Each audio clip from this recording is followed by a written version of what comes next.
This video is called From Elements to the Edge, a modern web overview.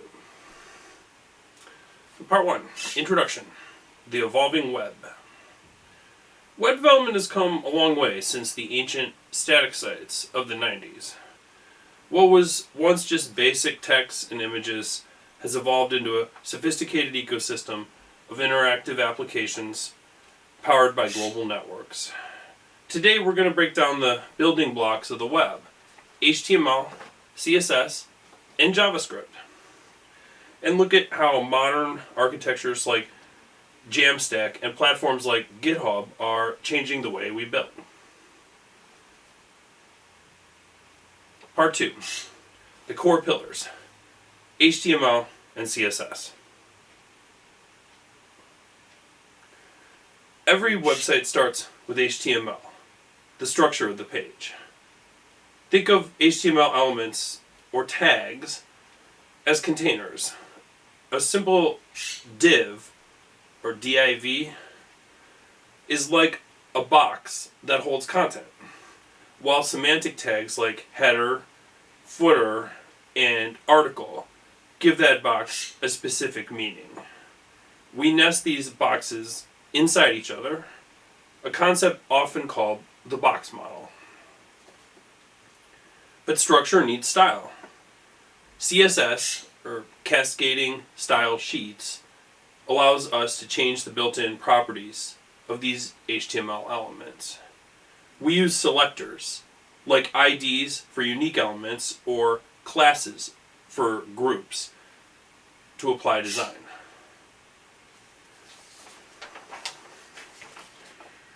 Modern layout is largely controlled by the display property, while block and inline are two of the defaults. Tools like Flexbox and Grid allow for complex, two-dimensional layouts that are essential for responsive design. We also use relative units like REM for fonts or VW, which stands for viewport width, to ensure sites look good on both giant monitors and on mobile phones. Part 3, Interactivity and Logic, JavaScript. If HTML is the bones and CSS is the skin, JavaScript is the muscle.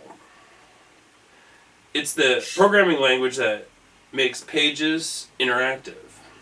It runs in the user's browser, allowing it to update the DOM, the programmatic representation of the web page. It stands for Document Object Model, without needing to reload the entire site. One of JavaScript's most powerful features is the Fetch API, which lets a page request data from an external API in the background. To handle the timing of these requests, developers use patterns like promises or the async await keywords to ensure the code waits for the data to arrive before trying to display it. Because JavaScript is so flexible, it has spawned a massive ecosystem of frameworks, which include React, Angular, and others, and even server-side environments like Node.js, which allows developers to use JavaScript to manage databases and APIs on the server. Part 4, the Jamstack revolution.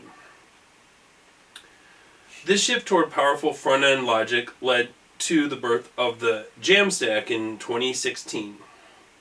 Jamstack is an architecture focused on pre-rendering and decoupling.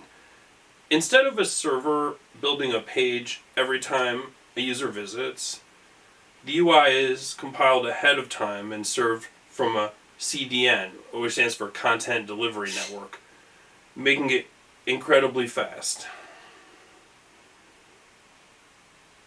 The definition of Jamstack is currently evolving. As sites grow, pre-rendering every single page can become slow. This has led to new technologies like distributed persistent rendering, which allows pages to be generated on demand the first time they are requested, and then saved for future users.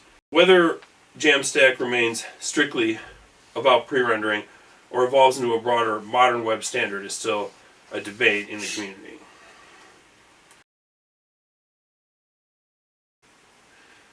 Part 5, Tools of the Trade, GitHub, and Scaffolding Tools. To manage all this code, developers rely on a code repo site like GitHub or Bitbucket or GitLab or others. So this being about GitHub, it is more than just a place to store files. It's a full developer platform featuring AI-powered coding with Copilot, automated CI/CD workflows through GitHub Actions. So CI is continuous integration and CD is continuous development. And also deep security tools to find vulnerabilities. So for those looking to start quickly, scaffolding tools are available. So one very popular tool to get a static site started quickly right now is Vite. So you can look at their website and see how to get a site going really quickly using their tooling. There's one I created called Web Component Boilerplate, and this one is designed to offer a quick website scaffold.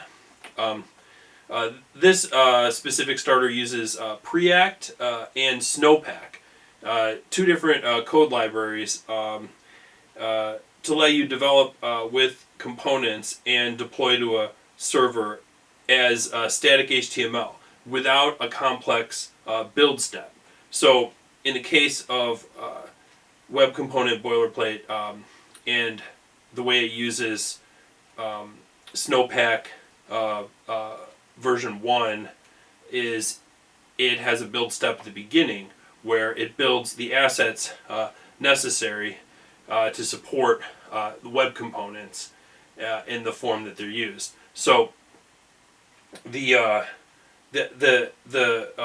web component is a way to create custom HTML elements. So earlier we mentioned HTML elements or tags being the boxes with certain features that are used to compose web pages. Now the web component pattern actually allows developers to define their own HTML component and then use it in an environment like Web Component Boilerplate in a composable way to create a web app. So by using a standard structure like placing assets in a static directory, these boilerplates allow developers to focus on building features rather than spending their time with configuring tools. From the basic elements of HTML to the global reach of the Jamstack, the web continues to become more powerful and more accessible. Whether you're a solo dev or part of a large enterprise, these tools are the foundation of the modern digital world online.